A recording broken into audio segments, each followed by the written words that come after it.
Bonsoir, bonsoir bien-aimés et bonjour pour les bien-aimés qui sont dans les pays où il fait encore jour. Nous sommes vraiment dans la joie. Dieu est bon. Dieu est bon pour l'opportunité qu'il nous accorde encore aujourd'hui, pour que nous puissions vraiment parler de lui, pour que nous puissions écouter sa parole, pour que nous puissions nous approcher de lui, pour que nous puissions l'écouter, pour que nous puissions lui parler, c'est-à-dire pour que nous puissions dialoguer avec lui. C'est notre Père, nous avons vraiment envie de dialoguer avec lui et lui aussi c'est qu'il veut. Il veut aussi nous écouter, il veut dialoguer aussi avec nous parce qu'il nous aime. Il nous aime et il veut dialoguer avec nous. Donc, bonjour aux bien-aimés qui sont déjà connectés, aux bien-aimés qui vont se connecter d'ici là, que les saints d'Israël vraiment bénissent tout un chacun de nous. Donc nous allons prier, nous allons recommander ces moments entre les mains de Dieu, nous allons demander au Seigneur vraiment dans son amour de nous garder, que Dieu soit glorifié pour ce temps qui nous a accordé, car ce moment n'est pas à nous, ce moment n'est pas pour nous, ce moment est pour Dieu, pour lui-même, ce moment. C'est pourquoi nous allons d'abord lui rendre grâce, nous allons reconnaître son autorité, sa grandeur, nous allons reconnaître ce qu'il est pour nous, nous allons vraiment glorifier notre Dieu, nous allons les louer, nous allons les rendre grâce, parce qu'il est merveilleux et il mérite vraiment notre louange et notre adoration. Nous allons prier le Seigneur. Dieu d'amour, Dieu souverain et puissant, nous te disons merci. Merci pour l'opportunité que tu nous accordes encore aujourd'hui, Seigneur, ce soir, afin que nous puissions, Éternel, nous approcher de toi, Éternel des armées. C'est vrai, David, à son époque, disait, « Je suis dans la joie quand on me dit, allons dans la maison de l'Éternel. » Et il a encore dit, « Un jour dans tes parvis vaut mieux que 1000 ans ailleurs. » C'est vrai, le temps que nous passons devant toi, que ce soit quelques secondes, quelques minutes que nous passons devant toi, vaut mieux que tous les temps que nous pouvons passer en dehors de toi. Parce que c'est en toi qu'il y a la vie, c'est en toi qu'il y a le salut, c'est en toi qu'il y a la paix, c'est en toi, éternel Dieu de gloire, qu'il y a l'amour. C'est pourquoi nous sommes dans la joie de te louer, de te glorifier, Seigneur, car il n'y a pas d'eux qui nous ont gardés depuis le matin, mais toi et toi seul, tu nous as gardés, tu nous as protégés, tu as pris soin de nous dans le moindre détail éternel. Même ce qui s'est passé tout autour de nous, c'est que nos yeux n'ont pas vu, mais toi tu as vu et tu as veillé sur nous, éternel. Ô tendre Père, quand l'ennemi s'est approché pour nous faire du mal, tu t'es levé, éternel, et tu nous as donné la victoire. Nous avons juste palpé la victoire parce que toi tu avais déjà combattu pour nous. Nous sommes dans la joie de t'avoir toi pour Père, qui est comme toi. La Bible dit, les cieux de cieux ne peuvent te contenir, mais regarde, Seigneur, dans ton amour, tu as fait de mon petit cœur ta demeure. Oui, Seigneur, tu demeures en moi, dans le cœur de toute personne qui te reçoit comme sauveur et Seigneur personnel. Tu es Dieu, tu es merveilleux, Seigneur. Ton amour est grand, toi qui renouvelles ta bonté chaque matin pour nous, Seigneur, toi qui veilles sur nous, éternel Dieu de gloire. La Bible nous dit, l'Éternel est mon berger, je ne manquerai de rien. Je te loue, Père, de ce que je ne manquais de rien. Dans toute cette journée éternelle, je ne manquais de rien parce que tu as été le berger de ma vie. Éternel Dieu de gloire, tu as été celui et tu es celui qui étend ta main puissante dans ma vie, dans la vie de mon mari, dans la vie de mes enfants, dans la vie de chaque membre, Seigneur, de ma famille et dans la vie de chaque membre de la famille Alpha et Oméga. Gloire et honneur à toi le Dieu souverain, gloire et honneur à toi le Dieu qui sauve, gloire et honneur à toi le Dieu qui garde, gloire et honneur à toi le Dieu qui libère, gloire et honneur à toi le véritable Dieu. Alléluia. Mon âme te glorifie, mon âme te loue, parce qu'en dehors de toi il n'y a point d'autre Dieu. Tu es l'unique et le véritable, le créateur du ciel et de la terre, celui qui nous a façonné, c'est lui qui nous a créés à son image et à sa ressemblance. Gloire te soit rendue, éternel. Alléluia. Béni sois-tu, éternel Dieu de gloire, parce que tu es celui, éternel Dieu d'amour, qui te révèle. Encore maintenant, tu te révèles. Tu te révèles le matin, en début d'après-midi, le soir, Seigneur Dieu de gloire, pendant cette nuit, pendant ces moments, tu te révèles encore, éternel, parce que pendant ces moments, tu nous la donnes, ces moments, tu nous les donnes, Seigneur, afin que nous puissions nous approcher encore de toi, toi, parce que tu as toujours quelque chose à nous dire, parce que tu veux nous faire du bien. Ce que tu veux, c'est nous faire du bien. Tu veux vraiment nous faire du bien. C'est pourquoi nous sommes dans la joie. C'est pourquoi nous sommes dans la joie éternelle. Que l'honneur monte à toi. Éternel Dieu de gloire, au Père très saint, quand nous regardons à ta parole, nous voyons ce que ta parole nous dit. Ô Éternel, nous manquons vraiment des mots pour te louer. Mais avec nos faibles mots, nous venons quand même. Nous venons avec nos faibles mots, Seigneur Dieu de gloire, te dire combien tu es bon, combien tu es merveilleux, combien tu es admirable, combien, Seigneur Dieu de gloire, tu es adorable. Alléluia. Béni soit ton nom, Seigneur. Ton nom qui est au-dessus de tout autre nom. Oui, tu as donné à Jésus-Christ ton Fils un nom merveilleux, un nom glorieux. La Bible déclare qu'au nom de Jésus, tout genou fléchit. Au nom de Jésus-Christ, tout genou fléchit. Aucun nom n'a été donné parmi les hommes et aucun nom qui peut sauver. Seul le nom de Jésus-Christ qui libère et qui affranchit. Seul le nom de Jésus-Christ, le nom de Jésus-Christ qui fait trembler le monde des ténèbres. Seul au nom de Jésus-Christ, le nom de Jésus-Christ, le nom de Jésus-Christ. Ce nom merveilleux et puissant, que l'honneur monte à toi, Seigneur. Alléluia. Gloire et louange à toi, le Dieu d'amour. Gloire et louange à toi, le Dieu puissant. Gloire et louange à toi, le Dieu vivant. Alléluia. Alléluia. Béni sois-tu, Seigneur, car tu es amour. Béni sois-tu, éternel, car tu es merveilleux. Béni sois-tu, grand roi. Alléluia. Bien-aimé, maintenant c'est vrai. Nous avons loué notre Dieu. Nous allons nous recommander nous-mêmes entre les mains de Dieu. Nous allons recommander aussi ces moments entre les mains du Seigneur. Nous allons nous recommander afin que tout notre être soit à l'autorité, soumis à la Seigneurie, à l'autorité de Jésus-Christ. Afin que toute distraction ne soit pas, Seigneur, au milieu de nous. Et que nous puissions vraiment, pendant ces temps, que ces moments soient bénis, que ces moments soient vraiment bénéfiques pour nos âmes. Au nom puissant de Jésus-Christ de Nazareth, je viens me recommander à toi, tendre Père. Pendant ces temps, Seigneur Dieu de gloire que tu m'as donné, je soumets mon esprit, mon âme et mon corps à ta Seigneurie, à ta Seigneurie et à ta seule Seigneurie, Jésus-Christ de Nazareth. Éternel des armées, je soumets l'esprit, l'âme et le corps de toute personne dans la famille Alpha et Oméga à ta Seigneurie, que tout obéisse à toi. Il est écrit que tout genou doit fléchir devant toi. Nous fléchissons nos cœurs devant toi. Nous fléchissons nos cœurs devant toi, que tout notre être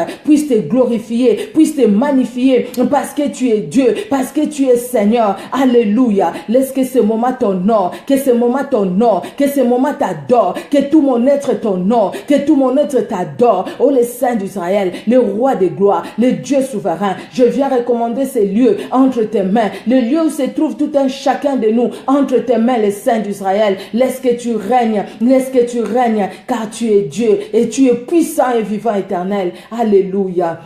Gloire à toi, Seigneur Jésus-Christ de Nazareth.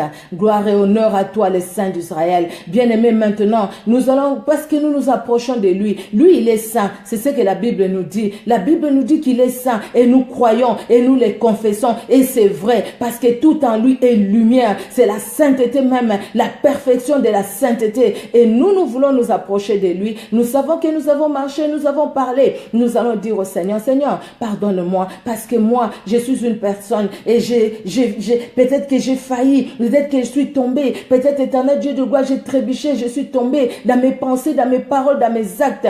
Seigneur, pardonne-moi. Nous allons demander pardon, Seigneur. Éternel Dieu des armées, nous voici encore devant toi. Toi qui es Dieu, toi qui es saint, Seigneur Dieu de gloire, je viens, Seigneur, devant toi, reconnaître ta sainteté,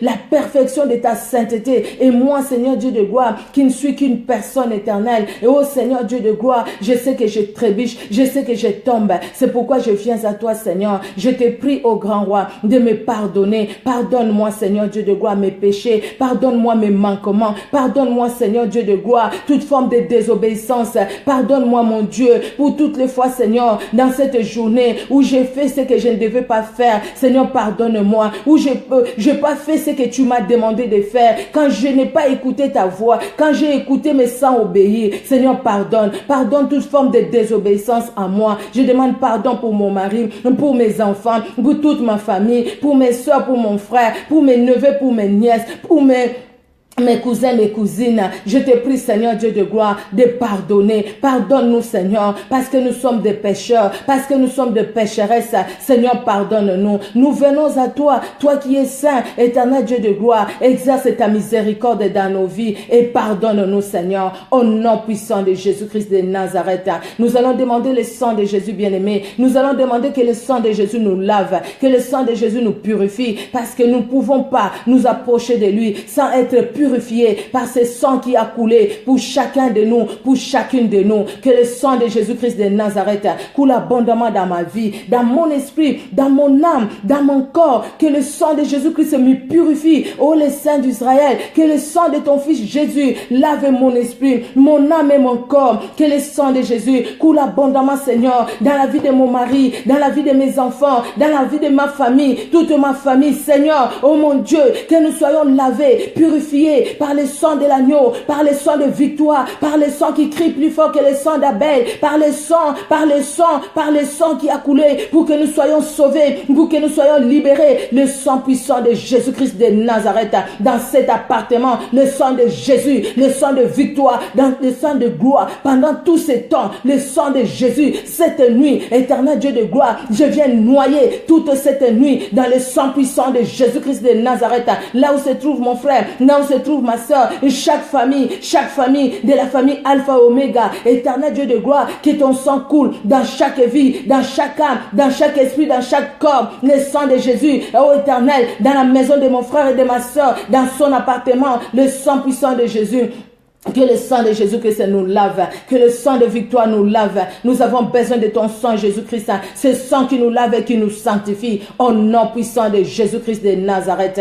Alléluia, alléluia, alléluia. Le sang de Jésus-Christ est puissant, le sang de Jésus-Christ est glorieux. Alléluia, alléluia. Le sang de Jésus-Christ est éternel. Alléluia, parce que Jésus-Christ est éternel. Son sang aussi est éternel, parce que Jésus-Christ agit. Par son sang, il agit. Alléluia. Que le sang de Jésus-Christ nous couvre, que le sang de Jésus forme une muraille de feu tout autour de chacune de nos vies, tout autour de ces moments de live, tout autour de nos familles, tout autour de nos maisons, de nos appartements. Le sang puissant de Jésus tout autour de chaque membre de nos familles, au nom puissant de Jésus-Christ de Nazareth. Alléluia. Jésus-Christ est Seigneur. Il est merveilleux, il est glorieux. Alléluia. Le Dieu d'amour est puissant, il est vivant. Alléluia. Alléluia. Alléluia. Nous allons prier, bien-aimés. Nous allons demander la plénitude du Saint-Esprit. Que le Saint-Esprit nous remplisse. Que l'Esprit de vérité nous remplisse. Car nous voulons ces moments pour la gloire de Jésus-Christ de Nazareth. Seule la gloire de Jésus-Christ de Nazareth. C'est pourquoi nous avons besoin d'être remplis par le Saint-Esprit. Car c'est le Saint-Esprit qui nous révèle les Pères. C'est le Saint-Esprit qui nous parle de Jésus-Christ. C'est le Saint-Esprit qui interprète mieux les Écritures. Parce que le Saint-Esprit connaît les Écritures. Parce que le Saint-Esprit connaît la parole. Alléluia. Nous allons prier, bien-aimés. Seigneur Dieu de gloire, nous avons besoin d'être remplis par le Saint-Esprit. Que ton Esprit, ça me remplisse. Que ton Esprit, ça remplisse mon frère et ma soeur. Que ton Esprit, ça remplisse, Seigneur, chaque membre de ma famille. Oh, les saints d'Israël. Oh, les dieux d'amour.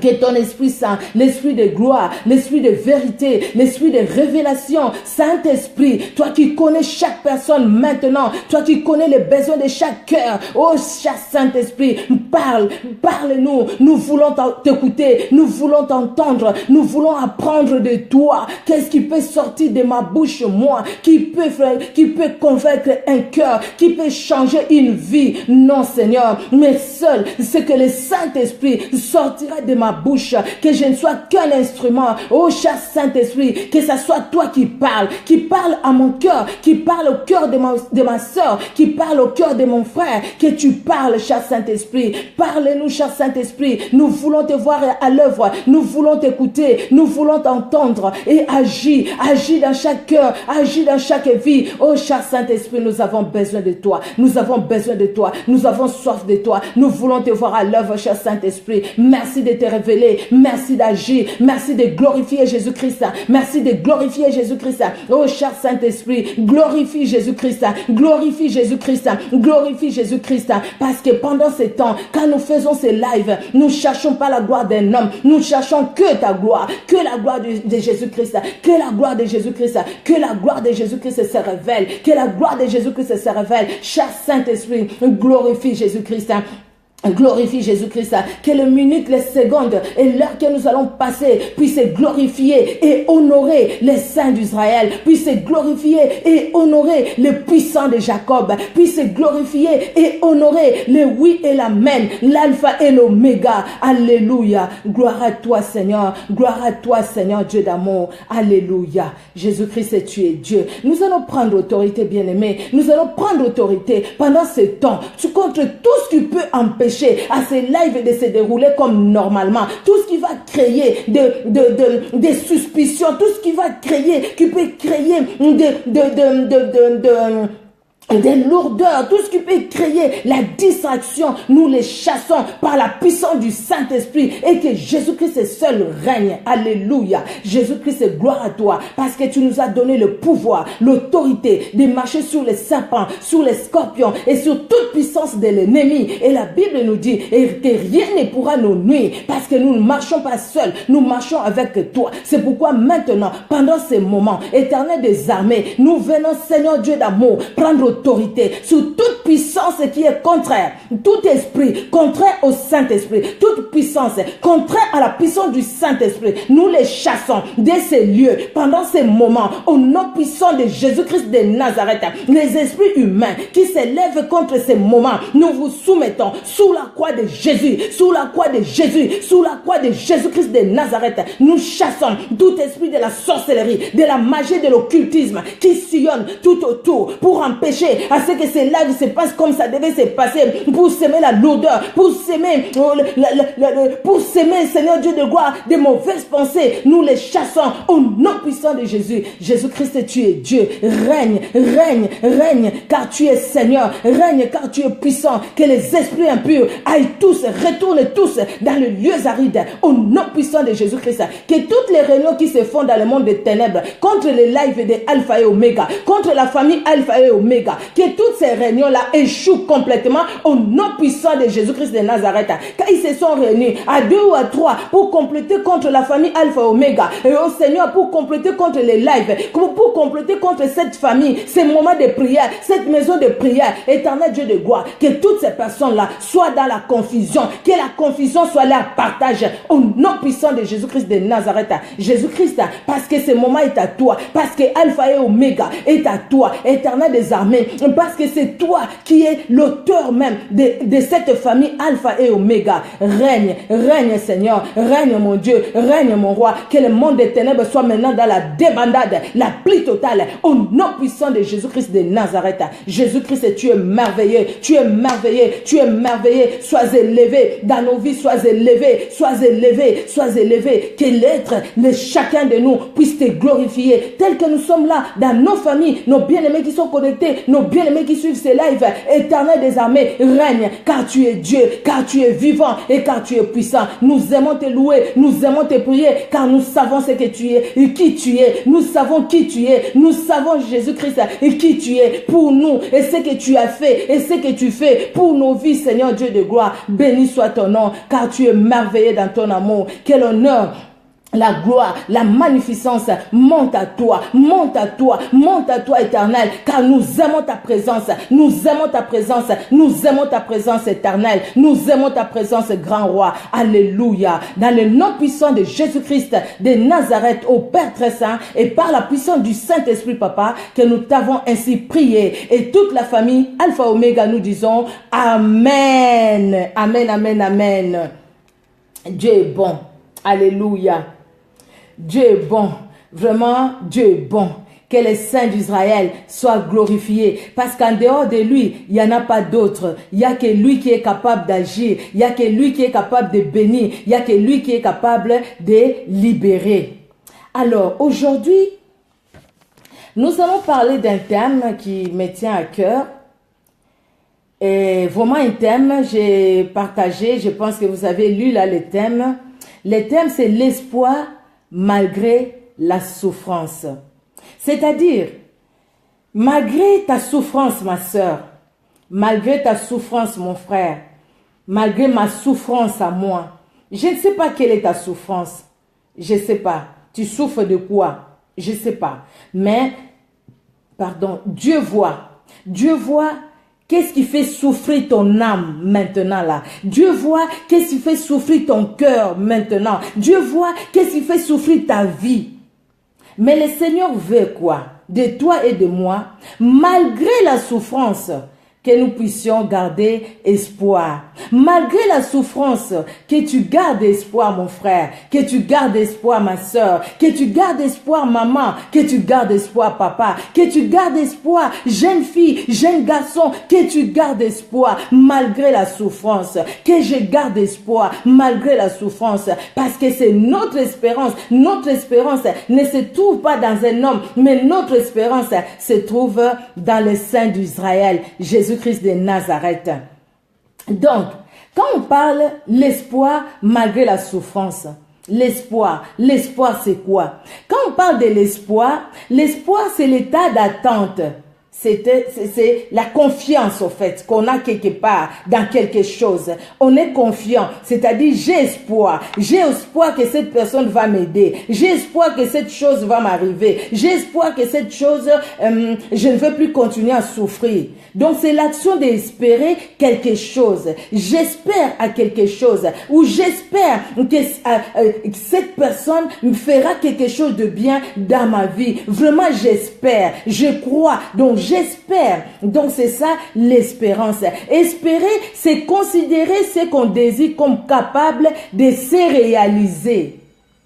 Espérer, c'est considérer ce qu'on désire comme capable de se réaliser. Donc, je désire quelque chose dans ma vie. Je désire voir quelque chose. Je désire accomplir, réaliser quelque chose. Je désire aller quelque part. Je désire. Maintenant, espérer, c'est quoi? C'est considérer que ce qu'on désire est comme capable de se réaliser. Donc, mes désirs, ce que moi je désire, j'espère que ça va devenir réalité. Donc j'espère à ce que je désire que cela puisse se réaliser dans ma vie. Donc, attendre avec confiance. J'attends avec confiance que ce que moi je veux, ce que je désire va se réaliser. Mais avec confiance, j'attends. Donc j'espère. Je n'ai même pas encore vu, mais j'espère. Comme Habakkuk dit, si la promesse tarde, attends-la, elle s'accomplira certainement. Donc, continue à espérer que la promesse que tu as reçue de Dieu, cette promesse-là va se réaliser. Amen. Continue à espérer. C'est ça, espérer. Et quand on parle de la souffrance, l'espoir malgré la souffrance. Quand on parle de la souffrance, nous connaissons. La souffrance, c'est souffrir. Hein? Donc, c'est le fait de souffrir. Douleur physique ou morale. Souffrir, c'est supporter quelque chose de pénible. Quelque chose qui est difficile. Mais je supporte. J'ai mal au doigt, je me suis blessé, je souffre, mais je supporte. C'est ça au fait souffrir. C'est supporter quelque chose de pénible. C'est endurer. C'est subir quelque chose. C'est quelque chose de pénible, mais j'accepte cette chose-là. Peut-être pas j'accepte, mais je supporte, voilà. Je n'accepte pas la situation, mais je supporte. Quelle est la souffrance par laquelle tu es en train de passer, bien-aimé? La souffrance, elle peut être physique, c'est-à-dire qu'on est malade. On a vraiment du mal. On a du mal des fois à se relever. J'ai vu quelqu'un qui dit, il souffre, elle souffre, pardon, c'est un homme, cette personne-là, et chaque fois, quand je la vois, des fois, elle parle beaucoup avec mon mari, et dit, ah mais je souffre, mais le médecin ne trouve pas de quoi je souffre. Mais ça, c'est une souffrance physique. Dans son corps, il a vraiment mal. Il a mal dans son corps. Mais, on peut avoir aussi une souffrance morale. La souffrance morale, elle est encore dure, elle est difficile, comme la souffrance physique aussi est difficile. Et on peut avoir une souffrance morale. La rupture de fiançailles, c'est une souffrance morale. Quelqu'un que tu aimais beaucoup après qui va avec une autre. La fille souffre, la fille pleure. Quelqu'un qu'on a laissé devant les jours de son mariage. Les jours de son mariage, les gens étaient à l'église. Et pendant que les gens étaient à l'église, la famille avait préparé et tout, et tout, et tout. On attendait les maris. Et le mari qui envoie quelqu'un avec une lettre pour dire, écoutez, non, l'homme ne va pas venir. Là, je parle d'une histoire vraie. Une histoire vraie que je connais, on ne m'a pas raconté. Et après, l'homme ne va pas venir. La femme qui était déjà habillée en robe de mariée, elle a commencé à pleurer, à pleurer, à pleurer, à pleurer, à pleurer. Elle est retournée, elle a fait le deuil pendant 2 mois, pendant des semaines, 2 mois. Mais après, Dieu l'a consolée. Dieu lui a donné vraiment un homme bien. Après, elle a compris que cet homme-là n'était pas pour elle, au fait. Nous comprenons des fois en retard. Mais Dieu avait permis ça parce que c'était quelqu'un qui priait. Ça, c'était une souffrance. Elle a enduré cette souffrance-là. C'était pas facile. Mais Dieu a consolé son cœur parce qu'elle a gardé espoir. Quand on souffre de l'incompréhension, quelqu'un, tu te dis, écoutez, je ne sais pas qu'est-ce que j'ai fait. Les gens ne me comprennent pas. Même si quand je fais quelque chose de bien, personne n'accepte que j'ai fait quelque chose de bien. Je me sens incomprise. Quand on souffre aussi de l'ingratitude des gens, on souffre parce qu'on voit que malgré les biens qu'on fait aux gens, mais ces gens-là sont ingrats par rapport à nous. Nous avons fait du bien, mais les gens sont ingrats. Combien de personnes qui souffrent dans leur cœur parce qu'ils ont envoyé plein d'argent au pays, quel que soit le pays, ils ont envoyé de l'argent aux frères, à la sœur pour faire la construction. Les frères et la sœur prennent les photos d'une maison à côté qui envoie son frère ou à sa sœur et qui est en Occident, en Europe, partout. Et puis après, quand elle-même descend sur place et sur le terrain, il commence à chercher, mais où est la maison que vous avez construite? On ne voit même pas la maison. Ça, c'est une souffrance morale. Et les gens prennent des fois les décisions qui disent, ah non, moi, je ne vais plus aider. Une souffrance morale quand on perd les membres qui vous sont chers dans la famille. La perte d'un être cher. Vous avez perdu un papa, vous avez perdu une maman, vous avez perdu une soeur, vous avez perdu un frère, vous avez perdu un neveu, une nièce, et ainsi de suite. Tout ça, c'est une souffrance morale. Et ça, c'est des choses qui font très mal. Donc, on peut souffrir dans ce sens-là. On peut souffrir quand on entend des gens qui vous calomnient quand vous n'avez rien fait. On souffre de ça. On se dit, mais écoutez, qu'est-ce que j'ai fait? Il y a une qui chantait dans mon pays. Aujourd'hui, c'est une grande. Là, elle était encore petite quand elle chantait. Pour na nini nga yoyo kaka boye. Bapa sinange banda bo mwana. Tino lelo na koli na yango tina kokuba na yango. Et elle dit, pourquoi moi c'est toujours comme ça? J'ai la souffrance depuis mon enfance. J'ai grandi dans la souffrance et jusqu'à ce que je vais vieillir dans la souffrance. Seigneur, ne me fais pas ça. Viens m'aider, viens m'aider. Donc, la souffrance. On a vraiment mal dans la souffrance. Il y a des gens qui disent, mais moi, c'est comme si la souffrance connaît l'adresse de ma maison. Partout où je vais, j'ai quitté l'Afrique, je suis venu en Europe, je souffre toujours. Il y a toujours la souffrance qui me poursuit. Mais Jésus-Christ, ce qu'il veut de toi, ce qu'il veut de moi, mon frère, ma soeur, que nous puissions garder espoir malgré la souffrance. Nous allons voir dans la Bible, il y a des gens aussi qui ont souffert. Des gens qui ont souffert. Mais nous allons voir aussi l'attitude de ces gens-là. Quand ils ont souffert, après, qu'est-ce qu'ils ont fait dans leur souffrance? Ils sont restés dans la souffrance ou ils ont relevé la tête pour marcher la tête haute. Nous allons lire d'abord nous allons aller dans l'Ancien Testament. Nous allons lire d'abord dans le psaume 13. Là, c'est David.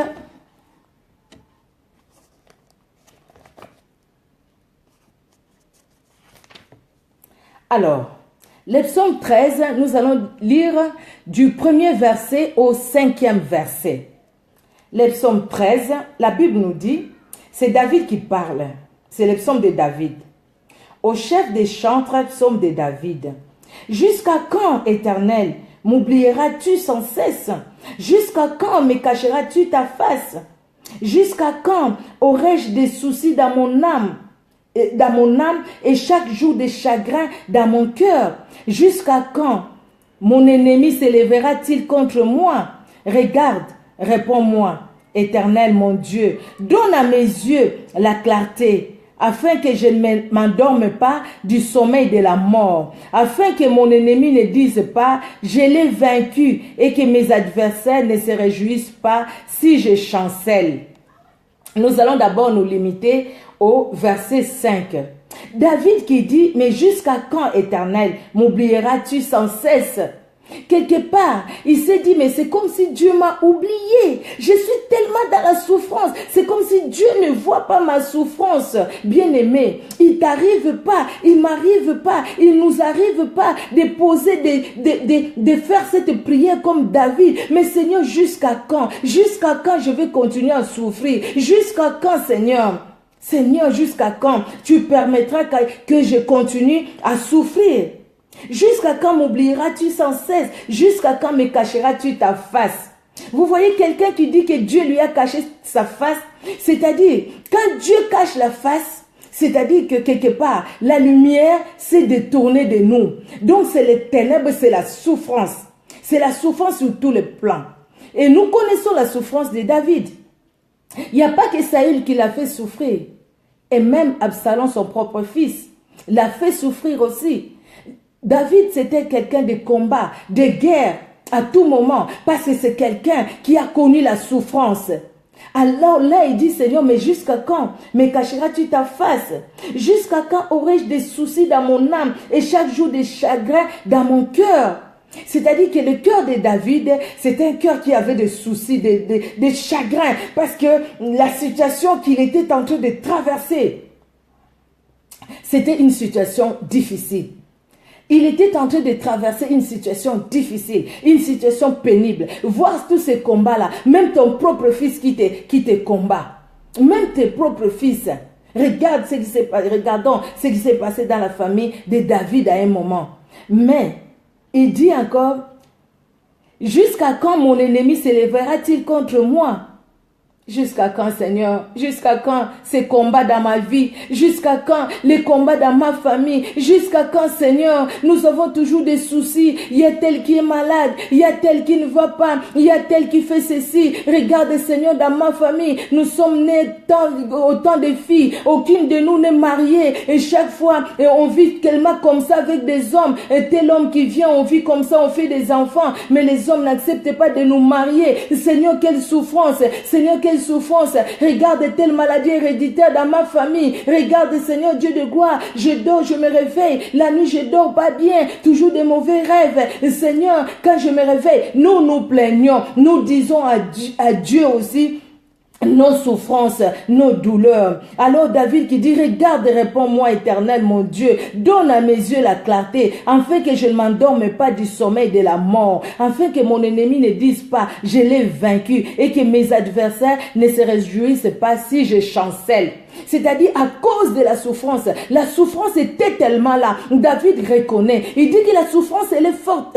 Bété, je peux chanceler, Seigneur. Viens à mon secours. David, dans la souffrance, il crie à Dieu. Il dit, viens, Seigneur, viens. Ne laisse pas mon ennemi continuer à se jouer de moi, à se moquer de moi. C'est quelqu'un qui a souffert. Le verset 6, nous allons lire ça après. Si vous allez au verset 6 déjà, vous voyez ce que David a fait. Nous allons lire ça après. Nous voyons aussi dans la Bible, Jérémie. Dans Lamentation de Jérémie, chapitre 3.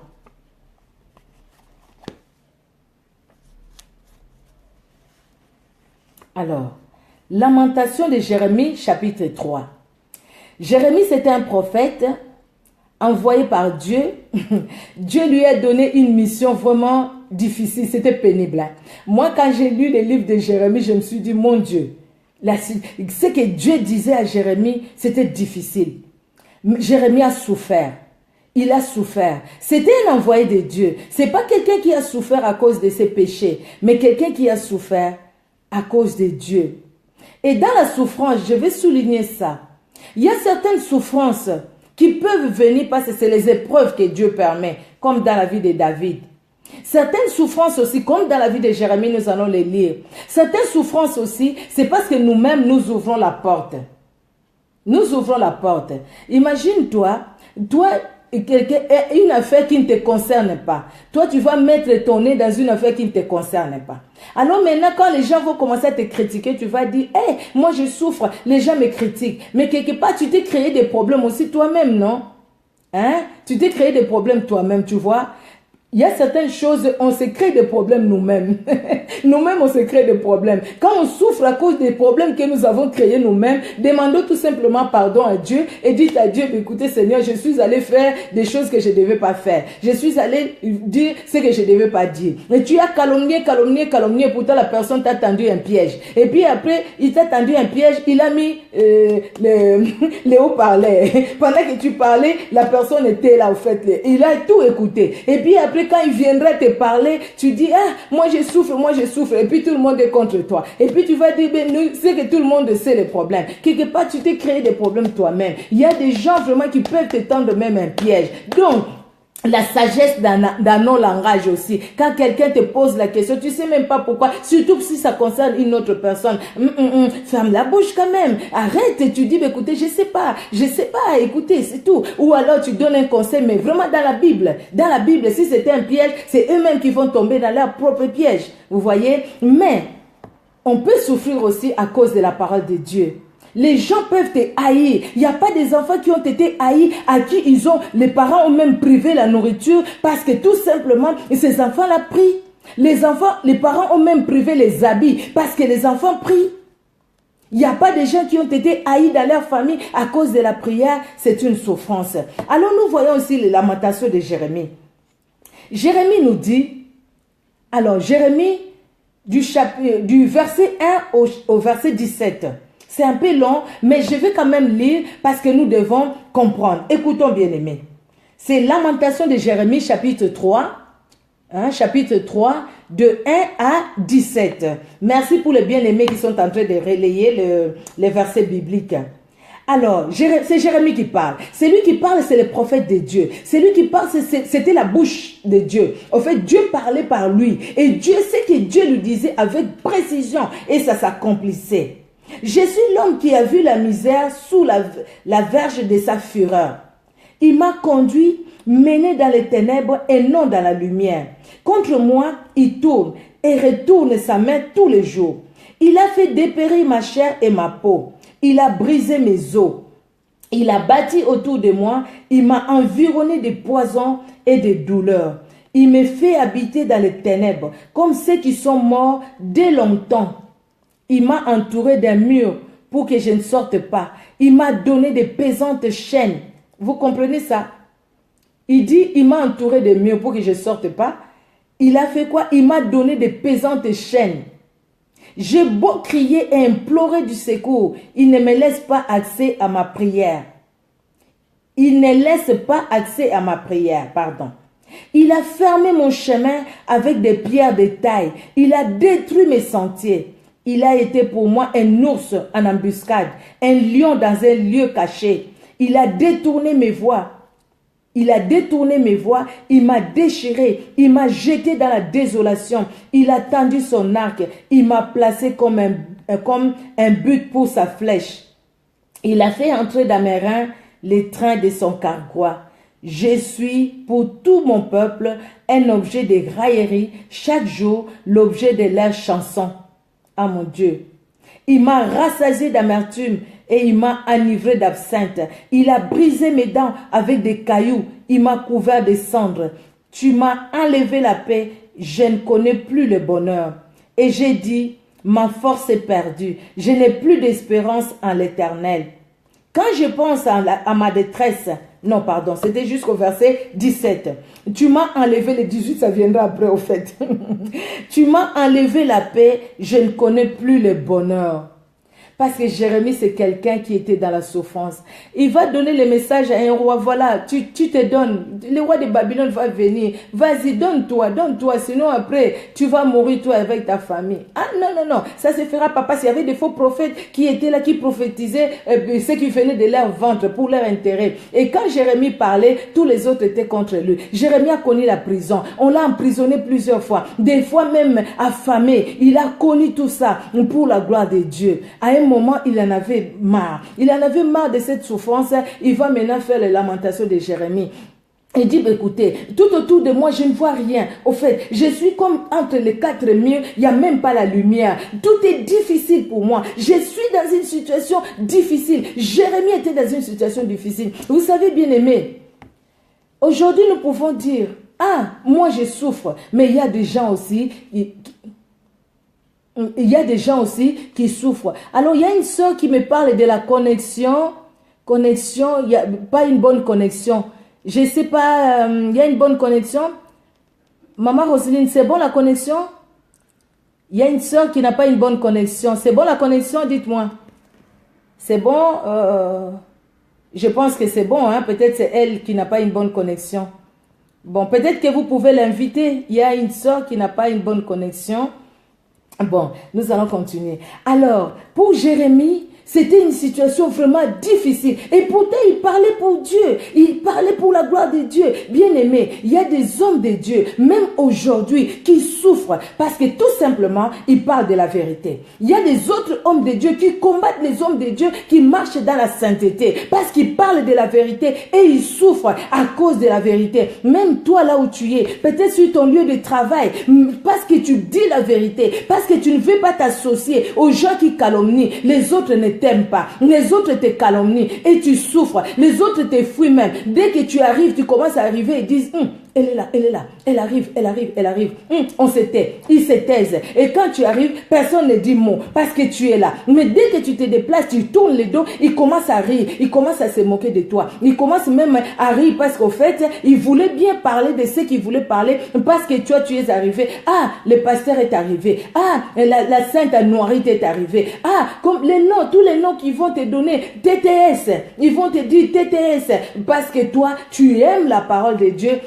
Et les gens vont te faire souffrir. Malheureusement, des fois, on souffre même dans nos églises. Des fois, on souffre même dans nos églises. Il y a des gens qui nous font souffrir dans nos églises. Il y a des gens qui font des choses vraiment qui ne devaient pas se faire. Parce que toi, tu crains Dieu. Les autres ne veulent pas craindre Dieu. Ils commencent à se traiter de TTS. Écoutez, c'est une bonne souffrance. Au contraire, quand on va se remettre entre les mains du Seigneur, c'est là où l'élévation du Seigneur aussi vient. Il y a quelqu'un aussi qui a beaucoup souffert, ça nous le savons, Job. Nous ne pouvons pas parler de la souffrance sans parler de cet homme. Mais il y a beaucoup, tous les livres de Job, nous voyons comment la souffrance de Job, mais nous voyons aussi ce que Dieu a fait dans la vie de Job. La Bible nous dit Job n'a pas péché malgré la souffrance. Sa femme lui dit maudit Dieu et meurt à cause de la souffrance, mais il l'a pas fait. Donc, nous allons lire quelques versets dans le livre de Job.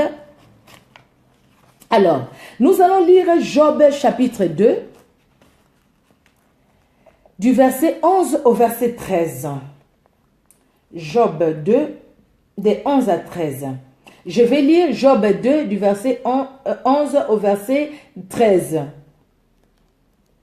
Alors, trois amis de Job, Eliphaz de Théma, Bildad de Shoa et Tsophar de Nama, apprirent tous les malheurs qui lui étaient arrivés. Ils se concertèrent et partirent de chez eux pour aller les plaindre et les consoler. Ayant de loin porté les regards sur lui, ils ne les reconnurent pas, et ils élevèrent la voix et pleurèrent. Et déchirèrent leurs manteaux et ils jetèrent de la poussière en l'air au-dessus de leur tête. Le verset 13. Et ils s'étaient assis à terre auprès de lui 7 jours et 7 nuits sans lui dire une parole, car ils voyaient combien sa douleur était grande.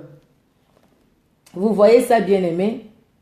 Les amis de Job qui viennent voir Job, parce qu'ils ont appris tout ce qui lui est arrivé, la perte de tous ses enfants, de tous ses biens, la perte même de sa santé et sa femme même qui se retourne contre lui. Maudit Dieu, une telle souffrance, c'est trop, c'est trop. La femme a préféré même la mort que de voir son mari souffrir comme ça. La femme dit non, maudit Dieu, il meurt parce que tu ne peux pas continuer à souffrir comme ça. Mais Job dit, mais quoi donc? Nous recevons le Dieu de bonnes choses et quand il y a quelque chose de mauvais, il faut maudire Dieu.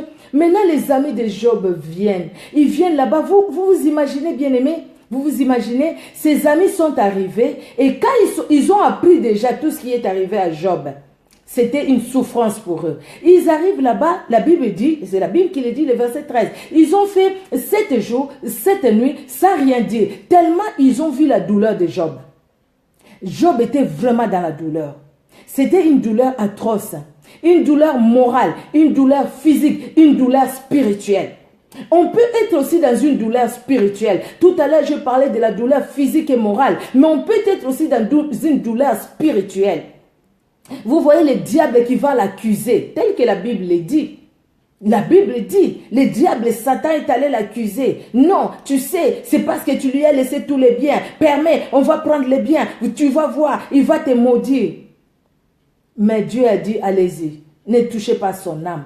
Vous savez, bien aimés, vous et moi, tels que nous sommes là, il y a des gens aussi des fois qui font des réunions contre nous pour nous faire du mal, pour chercher à ce que nous puissions perdre la paix que nous avons à nous, pour chercher à ce que nous puissions perdre la joie que nous avons à nous. Il y a des gens qui le font pour que nous puissions perdre la paix, que nous puissions perdre la joie. Mais Dieu est toujours là avec nous. Ça, c'est l'Ancien Testament. Dans le Nouveau Testament, il y a aussi des gens qui ont souffert.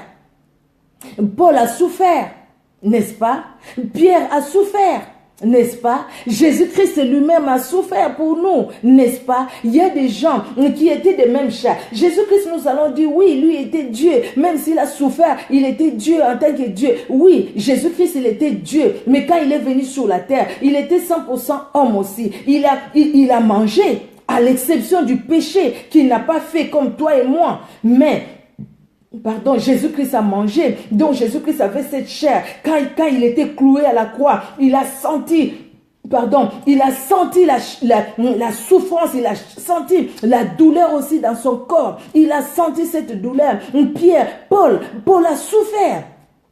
Il a souffert, mais malgré la souffrance, il a tourné toujours les regards vers le Seigneur. Aujourd'hui, bien-aimés, nous pouvons souffrir, tel que je l'avais dit. Nous pouvons être malades. Nous pouvons connaître des situations difficiles. Nous n'avons pas d'argent. Nous travaillons, mais nos comptes sont toujours à découvert. Nous travaillons. Dès que tu as la paix, le pays t'appelle.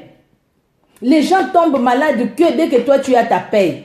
Ils savent qu'à tel moment, il y aura ta paix. Les gens tombent malades. Les gens t'appellent. Ils t'appellent. Parce que tel est malade. Il faut envoyer. Au final, toi-même, tu n'as presque rien. Nous pouvons souffrir à cause... Là, bientôt, ça c'est la rentrée. Il y a déjà des mamans, les cœurs commencent à souffrir pour dire...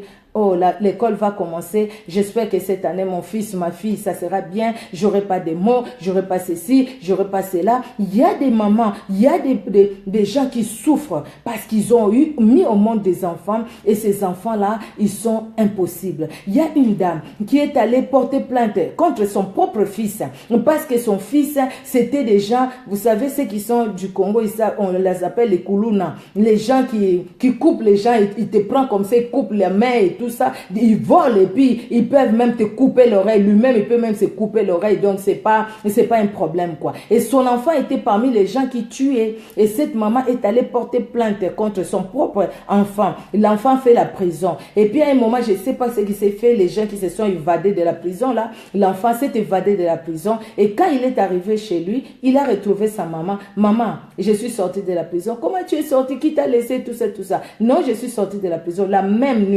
même nuit, il a coupé sa maman en morceaux.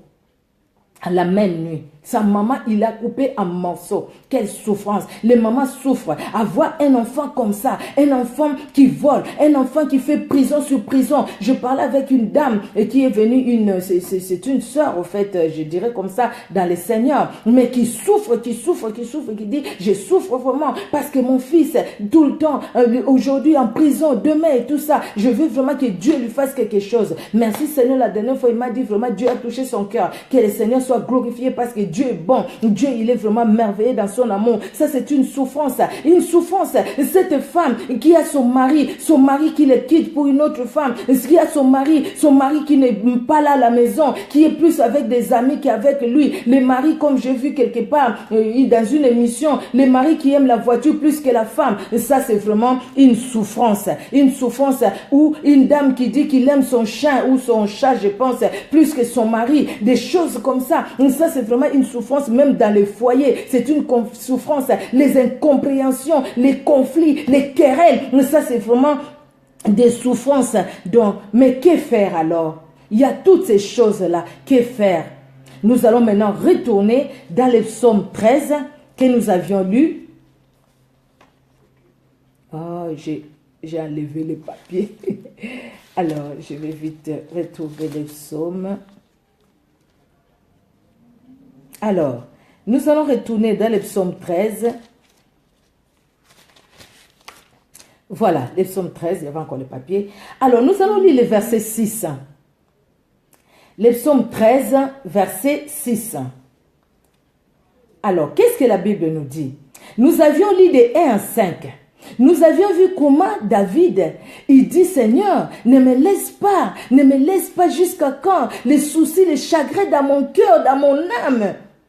Et maintenant, le verset 6, il dit quoi? Moi, j'ai confiance en ta bonté. J'ai de l'allégresse dans le cœur à cause de ton salut. Je chante à l'Éternel car il m'a fait du bien.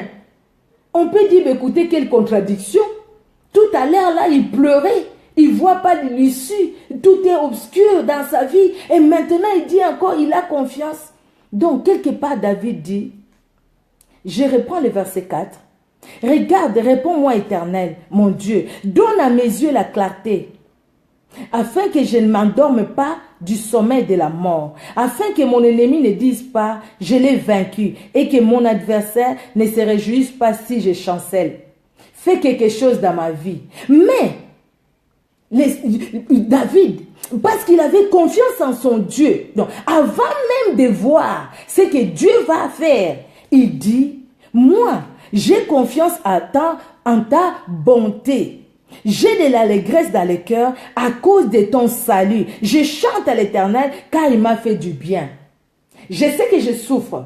Je sais que je suis dans une situation difficile. Mais j'ai confiance en ce Dieu-là. Je sais qu'il est capable d'agir. Je sais qu'il est capable de porter la solution. C'est pourquoi je les loue malgré ma souffrance dans le cœur. Malgré que je souffre dans mon cœur. Mais je loue Dieu. Je les loue parce que je sais qu'il est capable de grandes choses. C'est ce qu'en fait David veut nous apprendre.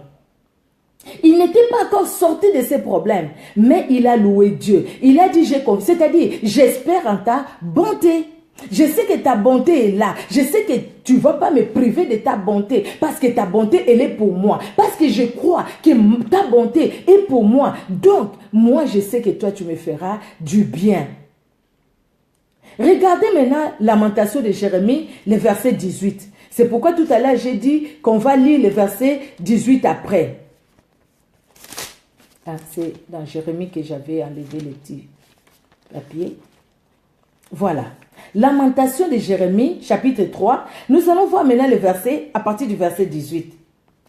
Alors, Jérémie dit, « Et j'ai dit, ma force est perdue. Je n'ai plus d'espérance en l'Éternel. Quand je pense à ma détresse et à ma misère et à l'absinthe et au poison, quand mon âme s'en souvient, elle est abattue au-dedans de moi. Quand je pense à toute cette souffrance, mon âme est abattue au-dedans de moi. Voici ce que je veux repasser à mon cœur, ce qui me donnera de l'espérance. » Écoutez bien aimé, je reprends le verset 21. Voici ce que je veux repasser en mon cœur, ce qui me donnera de l'espérance. Les bontés de l'Éternel ne sont pas épuisées. Ses compassions ne sont pas à leur terme. Le verset 23. Elles se renouvellent chaque matin. Oh, que ta fidélité est grande. Jérémie, c'est une personne de même nature que vous et moi. Né d'un père et d'une mère, qui avait la chair comme vous et moi, cette chair qui pouvait réagir. Mais pourquoi toi tu dis, ah non, j'ai beaucoup souffert, Dieu ne m'aime pas, je ne vais plus prier, je ne vais plus lire la Bible. C'est vrai ça, tu n'as rien compris. Si tu dis ça, tu n'as rien compris. La personne qui dit ça, il n'a rien compris. Ah, laissez-moi, je ne vais plus prier. Pourquoi il a permis ça? Pourquoi il a fait ça dans ma vie? Il m'aime pas, il m'aime pas. Si Dieu t'aime, regarde tout simplement les bontés de l'Éternel. Regarde les bienfaits de l'Éternel. Regarde tout ce que Dieu a fait pour toi de bien. Toi, tu crois que si tu passes dans les moments difficiles, c'est parce que Dieu veut t'enterrer? Dieu ne t'aime pas? Et c'est l'amour de Dieu pour toi a fini? Dieu a fini de t'aimer? Non, ce n'est pas ça. Si Dieu permet des situations difficiles, ce n'est pas pour nous engloutir. Au contraire, c'est parce qu'il nous aime. Et il sait pourquoi il les permet. Il ne les permet pas pour nous engloutir, bien-aimés. Jérémie dit, si je regarde à tout ce qui m'entoure, je perds espoir. Mon âme est dans l'abattement. Mais il y a une chose que moi je dois repasser dans mon cœur. Tous les matins, même dans ma souffrance, que la chose que je dois repasser dans mon cœur, les bontés de l'Éternel ne sont pas épuisées. Jérémie chapitre 3, du verset 18 jusqu'au verset 23. Les bontés de l'Éternel ne sont pas épuisées. L'Éternel renouvelle ses bontés chaque matin. Pour toi, il renouvelle ses bontés. Pour moi, il renouvelle ses bontés, bien-aimés. Les bontés de l'Éternel ne sont pas épuisés. Nous allons voir aussi ce que Job avait dit. Nous allons nous limiter là pour aujourd'hui. Nous allons continuer demain par la grâce de Dieu. Et bien aimé, je vais vous demander une chose. Le Seigneur ne parle pas en vain. La Bible dit, si la parole de Dieu sort, il ne retourne jamais chez lui sans produire des effets pour lesquels elle est sortie. Cette parole, ce n'est pas pour rien qu'elle est sortie. Dieu veut faire quelque chose dans ton cœur. Dieu veut agir dans ta vie. Tu es resté longtemps dans cette souffrance. Tu es resté longtemps là. Dieu veut maintenant que tu regardes de l'avant. Que tu te dises, je suis resté longtemps. La souffrance, ça t'a fait asseoir sur la même place. Tu as tourné en rond. Tu es resté stationnaire. Maintenant, le Seigneur veut que tu puisses avancer. Le Seigneur veut que tu ailles de l'avant. Le Seigneur dit, fini, ma fille, mon fils, tu es resté là à cause de la souffrance, à cause de la maladie, à cause des problèmes. Écoute, maintenant, regarde, dans l'Ancien Testament, regarde ce que ces gens-là ont fait. Dans le Nouveau Testament, nous allons voir aussi qu'est-ce que Paul a fait, qu'est-ce que les autres ils ont fait. Et Jésus-Christ lui-même, qu'est-ce qu'il a fait, malgré la souffrance à la croix. Il n'a nié son Père. Il a dit, Père, s'il est possible, éloigne de moi cette coupe. Mais toutefois, que ce ne soit pas ma volonté, mais ta volonté. Les bontés de l'Éternel ne sont pas épuisées. Et toi qui pleures à cause de tes souffrances, relis ces passages.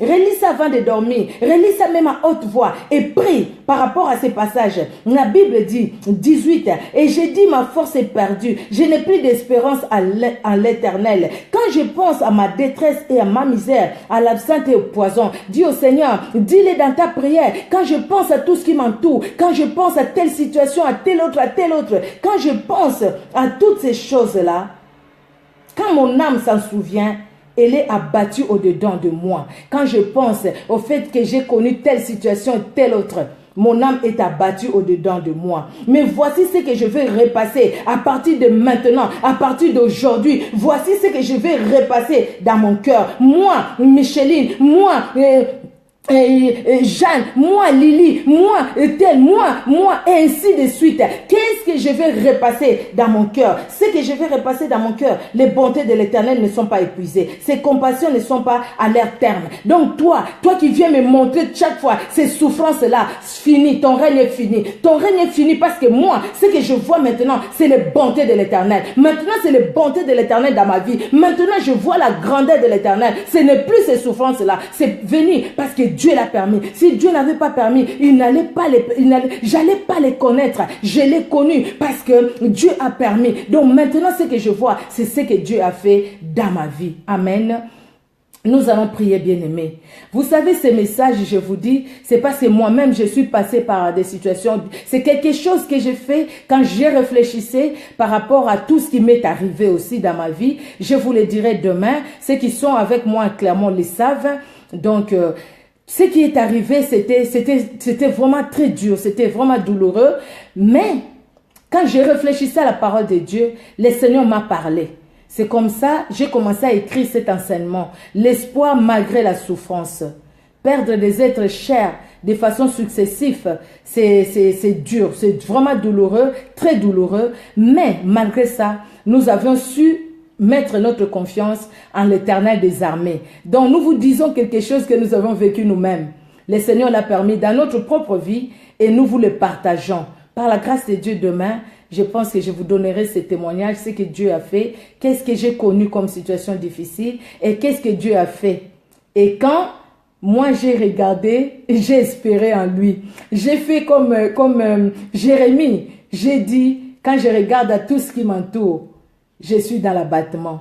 Mais je repasse une chose dans mon cœur. Les bontés de l'Éternel ne sont pas épuisées. Elles ne sont pas épuisées. Elles n'étaient pas épuisées pour Jérémie. Elles ne seront pas épuisées pour toi, mon frère. Elles ne seront pas épuisées pour toi, ma soeur. Jésus-Christ t'aime. Jésus-Christ m'aime. Nous allons prier le Seigneur. Alléluia. Les saints d'Israël, nous voici devant toi. Tu vas prier, bien-aimé. Tu vas prier par rapport à ton problème. Tu sais, quand tu as regardé à tes problèmes, quand tu as regardé à tes soucis, quelque part, la foi était partie. La foi était partie. Tu ne voyais plus la grandeur de ton Dieu. Tu ne voyais plus l'amour de ton Dieu. Tu voyais plutôt ton problème. Pardon. Tu voyais plutôt tes souffrances. Mais maintenant, ce que le Seigneur veut de toi et de moi, que tu puisses regarder à lui. Pardon, je vais boire de l'eau. Ce que le Seigneur veut de toi et de moi, que nous puissions regarder à lui. Nous allons prier. Nous allons d'abord demander pardon à Dieu. Parce que quand nous étions dans des problèmes, nous nous sommes découragés. Nous avons regardé aux problèmes. Nous avons oublié la Bible. Nous avons mis notre Bible sous le lit. La Bible est devenue même la poussière dessus. Parce que nous ne lisons plus la Bible. Nous regardons qu'à nos problèmes. Nous allons dire au Seigneur de nous pardonner. Seigneur Dieu d'amour, nous venons devant toi. Seigneur Dieu de gloire, vois mon frère, vois ma soeur. Éternel Dieu de gloire, nous avons passé des situations difficiles, des situations peut-être que nous avons provoquées nous-mêmes à cause de notre mauvais comportement. Nous avions connu des souffrances à cause de nous-mêmes. Seigneur, pardonne-nous. Les situations, Seigneur Dieu de gloire, que les autres ont provoquées contre nous. Seigneur, pardonne-nous aussi parce que notre réaction n'a pas été bonne. Des situations peut-être des souffrances que tu as permis. Oh, les saints d'Israël, juste des épreuves que tu as permis. Et dans ces épreuves-là, nous n'avons pas résisté. Nous avons regardé aux épreuves, nous avons regardé aux problèmes et nous sommes tombés très bas. Seigneur, pardonne-nous vraiment. Dans ton amour, oh les saints d'Israël, pardonne-nous, oh les dieux puissants et vivants. Nous voici devant toi. Pardonne-nous, Seigneur, parce que nous sommes à toi. Nous sommes tes enfants. Éternel Dieu de gloire, tu es celui qui nous aime. D'un amour infini, tu nous aimes, éternel Dieu souverain. Merci Seigneur, merci le roi de gloire, merci le Dieu puissant et vivant, éternel Dieu d'amour, merci. Merci pour ce temps que tu nous as accordé. Merci éternel pour mon frère, pour ma soeur. Tu vois son cœur, tu vois mon cœur, tu vois la situation dans laquelle elle se trouve, la situation dans laquelle il se trouve. Mon frère aussi, éternel Dieu de gloire, dans quelle situation? Une situation familiale, une situation personnelle, situation Seigneur Dieu de gloire au travail, situation éternel Dieu de gloire dans la famille, dans le couple, éternel Dieu de gloire au Père très saint. Toi tu vois éternel Dieu de gloire et tu es celui qui veut nous libérer de cette situation. En dépit des situations, éternel Dieu de gloire, toi tu veux que nous puissions regarder à toi et à toi seul comme les autres l'ont fait. C'était des humains comme nous, mais ils ont regardé à toi. Et toi Seigneur Dieu de gloire, tu as relevé leur tête, éternel Dieu d'amour. Merci, merci pour ta fidélité dans ma vie, dans la vie de ma soeur, dans la vie de mon frère, éternel Dieu de gloire, dans la vie dans chacune de nos familles. Ta fidélité est là. Éternel Dieu de gloire, merci. Merci Seigneur Dieu de gloire pour ces moments de prière. Et merci pour le moment de prière que nous allons passer demain. Dans ton amour Père très saint, nous croyons que les chaînes vont tomber. Les chaînes vont tomber parce que toi, éternel Dieu de gloire, tu es celui qui fait tomber les chaînes. Enfin, éternel Dieu de gloire, que nous puissions relever la tête. Même Seigneur, même si la situation là est encore là, mais nous allons relever la tête. David l'a fait, même dans la situation difficile, mais il t'a loué. Il a compté sur ta bonté. Jérémie l'a fait, Job l'a fait et beaucoup d'autres personnes, Paul dans la Bible, Seigneur, l'ont fait, dans l'Ancien comme dans le Nouveau Testament. Jésus-Christ, toi-même tu l'as fait, éternel Dieu de gloire. Et parce que tu es en nous, tu nous donnes aussi la force et la capacité, Seigneur, de pouvoir, éternel Dieu de gloire, relever nos têtes et regarder à toi. Laisse que l'honneur et la gloire montent à toi, grand roi. Nous recommandons notre sommeil entre tes mains, un sommeil paisible dans le nom puissant de Jésus-Christ de Nazareth. Que le sang de Jésus-Christ forme une muraille de feu tout autour de chacun de nous, dans le nom puissant de Jésus-Christ de Nazareth. Nous bénissons le sommeil de chacun de nous. Éternel, parle-nous. Tu parles tantôt d'une manière, tantôt d'une autre. Révèle-toi dans nos vies, éternel Dieu de gloire. Nous refusons, Seigneur, la distraction de l'ennemi. Nous refusons la distraction de notre chair au nom puissant de Jésus-Christ de Nazareth. Les cauchemars, nous les refusons au nom de Jésus. Les mauvais rêves, nous les refusons au nom de Jésus-Christ. Jésus-Christ, tu es Dieu, tu es saint, tu es redoutable, éternel. Laisse que l'honneur et la gloire montent à toi, toi qui vis et règnes pour les siècles de siècles. Merci, Seigneur Jésus-Christ. Alléluia, alléluia, alléluia. Amen, amen, amen, amen. Dieu est bon. Papa, fils d'alliance, Bikei, soyez bénis. Soyez bénis, Moussoud Abanakis. Jean-Louisa Wilma, ma grande, sois bénie. Gros bisous. My God, I know you big thing. Alors, l'anglais là, hein? Il faut la traduction. Maman Roselyne, soyez bénie. Papa Serge, soyez béni, vraiment que Dieu vous bénisse. Ma sœur Christine Chembo, soit bénie. Karine Mwanda, bisous, bisous. Getty Bisonga, bisous ma sœur. Vraiment, soyez bénie. Tiana Ouassa, soyez bénie. Adi salut, salut, soyez bénie. Sacha, sois bénie ma grande. J'attends les polos, hein, Sacha.